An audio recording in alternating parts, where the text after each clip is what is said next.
Capítulo 3. Lívia só concluiu a autópsia perto das 4 da tarde. Na gaiola, a reunião se desenrolava havia 1 hora. No momento, ela estava atrasada e mal preparada, e já tinha visto as consequências de se apresentar assim na gaiola. Uma ausência não justificada geraria menos problemas do que um desempenho insatisfatório. Então, em vez de ir à reunião, Lívia entregou as amostras para análise adicional nos laboratórios de odontopatologia e dermatopatologia. Depois apanhou os raios-x que pedira e se dirigiu para o andar superior. Passou discretamente pela gaiola, onde Jen fazia sua apresentação, com as luzes baixas. Por estarem sentados de costas para a entrada e com a atenção dirigida para a tela, o Dr. Coach e os demais participantes não puderam ver Lívia passando atrás deles. Em seguida, ela pegou a escada para o segundo andar, onde ficava o laboratório de neuropatologia, e encontrou Maggie atrás de sua mesa ocupada com a papelada. A doutora Larson, que administrava tudo no Instituto Médico Legal referente a cérebros, tinha um único aluno do curso de especialização em neuropatologia que lhe foi designado naquele ano, que provavelmente estava na gaiola ouvindo Jen. Doutora Larson, Lívia disse na porta. Lívia, a doutora Larson exclamou, com os olhos semicerrados. Não há reunião esta tarde? Está acontecendo agora, mas fui designada para um caso vespertino e preciso de ajuda antes de ser fuzilada lá embaixo. Ao erguer a cabeça, a doutora Larson notou o recipiente que Lívia carregava ao seu lado como um balde de água. O que você tem aí? A doutora tinha um sexto sentido para tecidos cerebrais, e os demais alunos sabiam que era impossível manter uma conversa com ela se um cérebro não examinado estivesse por perto. Era como tentar conversar com um cão segurando um biscoito em forma de osso. Estou confusa com algo que encontrei no exame e gostaria de ouvir sua opinião. A doutora Larson ficou de pé e apontou para a mesa de exame. Mulher de baixa estatura, cujo cabelo se tornara grisalho muito tempo atrás e agora mostrava faixas marmóreas e algumas mechas escuras que se recusavam a ceder. Margaret Larson era doutorada em medicina, o que informava a Lívia que ela passara anos em atividades administrativas e laboratórios de pesquisa. Lívia colocou o recipiente no lugar indicado e a doutora ligou a lâmpada superior. O que temos? Ao redor da mesa, as duas vestiram luvas de látex. A doutora Larson subiu num banquinho para ganhar altura sobre a amostra. Esta manhã, os peritos trouxeram um suposto flutuador encontrado por pescadores. Pelo exame externo, sei que o corpo não estava flutuando. Então, Lívia tirou o cérebro do recipiente e pôs sobre a mesa com a acre solução de formol gotejando. Ao examinar o crânio, encontrei isto, e ela entregou as fotos da autópsia referentes a perfurações. Sem hesitação, a doutora Larson colocou a foto perto do cérebro e meteu o dedo mínimo enluvado em um dos orifícios do tecido cerebral. Pensei em lesões provocadas por chumbinho de um tiro de espingarda, mas não consegui encontrar corpos estranhos, Lívia afirmou. Em silêncio, a doutora Larson pegou uma faca de retalhação, que se parecia bastante com uma faca de pão longa e serrilhada, e começou a cortar o cérebro em seções sagitais de 2,5 centímetros. Ela fez o trabalho como uma chefe de cozinha experiente num reality show de culinária. Lívia observou as fatias caírem para o lado, pastosas, úmidas e velhas. A doutora Larson inspetou cada uma das seções.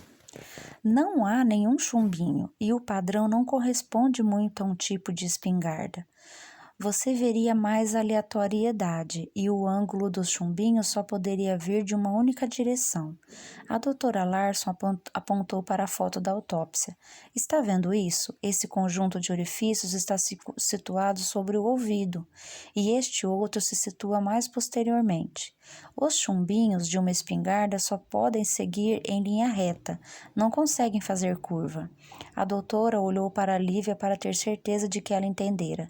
Lívia assentiu com um gesto de cabeça. Raio-X? A doutora Larson perguntou. Lívia tirou chapas em preto e branco de um envelope que a doutora Larson segurou contra a luz. Não há corpos estranhos no cérebro. Sendo assim, deixemos de lado a teoria da espingarda de chumbinho. O que acha? Meu outro palpite foi infecção. Lívia sabia que a suposição era incorreta, mas queria uma confirmação da doutora Larson, pois tinha certeza de que o Dr. Colt pediria. Não há fusão periférica ou colateral ou perda óssea. A doutora Larson tornou a olhar para os raios-x e para a foto da autópsia do crânio. O que mais? Algo congênito? Lívia arriscou. A doutora negou com um gesto de cabeça. Não explica as perfurações no cérebro. Não tem outras teorias. O que você tem não é munição suficiente para a gaiola.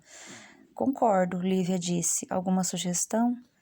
Não a partir disso. Vou precisar dar uma olhada no crânio, pôr minhas mãos neles.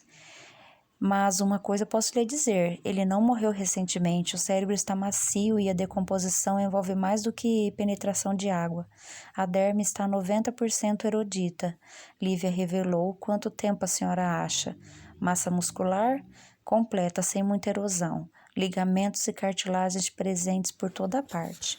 A doutora Larson ergueu uma seção sagital do cérebro e a colocou sobre a palma da sua mão enluvada. Eu diria 1 ano, talvez mais. Lívia inclinou a cabeça para baixo. Sério? O corpo duraria tanto tempo debaixo d'água? Na condição que você está descrevendo? De jeito nenhum. A doutora esperou que Lívia juntasse as informações. Finalmente, Lívia ergueu o olhar e encarou a doutora Larson. Alguém o afundou algum tempo depois que ele morreu. Possivelmente. Alguma roupa no corpo? Blusa de moletom e jeans. Coloque as peças no armário como prova. Garota inteligente, vou examinar o crânio e ver o que descubro. Você poderia pensar em envolver o Dr. Colt. Lívia concordou com um gesto de cabeça. Vou descer e informá-lo. 20 minutos depois, quando Lívia entrou na sala de autópsia com o Dr. Colt, a doutora Larson já tinha tirado o corpo do refrigerador e examinava as perfurações no crânio. Meg, eu soube que temos um caso complicado. O Dr. Colt arqueou uma sobrancelha. Intrigante, com certeza. Meg Larson disse por trás da máscara cirúrgica curvada sobre o cadáver. Ela usava lupas cirúrgicas que ampliavam a área do crânio do seu interesse. O Dr. Colt vestiu as luvas de látex, amarrou a máscara e foi direto até a perna quebrada. Não é o tipo de fratura de uma pessoa que salta de uma ponte. Não, senhor, Lívia confirmou. Você mediu o comprimento? Fratura do eixo femoral. 68 centímetros a partir do calcanhar.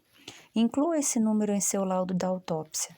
O pessoal do Departamento de Homicídios vai querer comparar esse número com a altura de diversos para-choques de carros, pois tenho certeza de que essa fratura é resultado de um impacto entre veículo e homem. Lívia arquivou diversas coisas em sua mente. Em primeiro lugar, incluir a altura da fratura da perna nesse laudo e em todos os subsequentes. Em segundo lugar, fraturas femorais horizontais podem ser causadas quando um carro atinge um pedestre parado, uma conclusão esplêndida se ela mesma tivesse proposto. E, finalmente, pesquisar outros meios relativos a traumatismos produzidos por veículos, de modo que ela nunca mais fizesse a mesma missão gritante num lado de autópsia. Entendi, Lívia balançou a cabeça. O Dr. Colt dirigiu a atenção para o abdômen. Costelas quebradas? Nenhuma, e o corpo estava tão decomposto que não havia como flutuar. A cavidade abdominal não era capaz de reter gases. O que diz o laudo da perícia? Flutuador, mas acredito que se baseou no relato do pescador que encontrou o corpo. Acho que ele enganchou o corpo no fundo da água, puxou-o para a superfície e chamou a polícia quando viu sua presa. Os inspetores acreditaram na afirmação dos policiais e dos pescadores de que o corpo estava flutuando. Além disso, notaram a perna quebrada e chegaram à conclusão de que ele era um saltador. Então você acha que ele se afogou? Não havia água nos pulmões, Lívia disse. Muito peculiar. Meg Larson apoiava o crânio numa mão enquanto, averiguando com suas lupas, sondava os orifícios com os instrumentos que Lívia nunca vira na sala de autópsia. O Dr. Colt deslocou-se para a frente da mesa e se posicionou ao lado da Dra. Larson. O que temos? 12 orifícios aleatórios no crânio. A Dra. Larson extraiu a sonda que introduzira no crânio e a pôs de lado. Lívia observou com mais atenção a estranha ferramenta e poderia jurar que era um espeto que fazia parte dos utensílios da cozinha. Em seus 2 meses no curso de especialização, descobriu que os médicos legistas traziam regularmente ferramentas pessoais para o necrotério, o que quer que fosse mais confortável e fizesse o trabalho. Muito aleatório para que sejam chumbinhos de espingarda, e em distintos planos. Além disso, não há nenhum corpo estranho. Orifícios de furadeira? O Dr. Colt sugeriu. Mórbido, mas possível. Meg Larson fez um bico. A Dra. Larson se afastou do crânio e permitiu que o Dr. Colt assumisse seu lugar. Ele também tirou lupas cirúrgicas de seu abarrotado bolso interno do paletó e as pôs sobre o rosto. Ficou em silêncio por alguns instantes e então deixou escapar seu característico Finalmente, o Dr. Colt removeu suas lupas e a recolocou no bolso do paletó. Desvestiu as luvas e as atirou numa lata de lixo no outro lado da sala. Ferimentos penetrantes de etiologia desconhecida no crânio, na dura mater e no cérebro.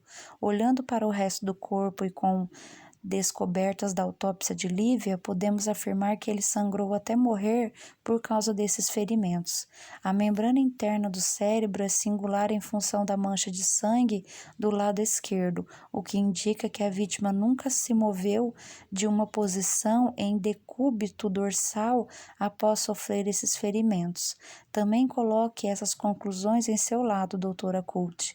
Certifique-se de que esteja detalhado. Mantenha a causa da morte como exsanguinação. Maneira indeterminada. Indeterminada? Lívia exclamou. Achei que estivéssemos de acordo sobre um homicídio. Prosseguiu, sentindo seus direitos de se gabar escapulindo. Todas as manhãs os alunos batalhavam pelos casos mais interessantes. Um homicídio era de longe o melhor que qualquer um deles viria em seus 2 primeiros meses. Alguém atingiu esse sujeito com seu carro e então ela olhou para a Dra. Larson e completou. Perfurou a cabeça dele ou algo assim. Em seguida jogou o corpo nas águas da baía. Nós fornecemos os fatos, doutora Colt. Os detetives os esmiuçam, ou algo assim. Não faz parte de nosso exame nem de nosso vocabulário. Entregue as roupas dele ao laboratório de balística para análise. Lívia assentiu com um gesto de cabeça. Você fez um bom trabalho, Lívia, o Dr. Colt afirmou. Algumas vezes as descobertas indicam o que aconteceu exatamente. Outras vezes apenas nos contam o que não houve. Esse homem não saltou de nenhuma ponte, e isso é o que sabemos com certeza. O resto está fora do nosso alcance.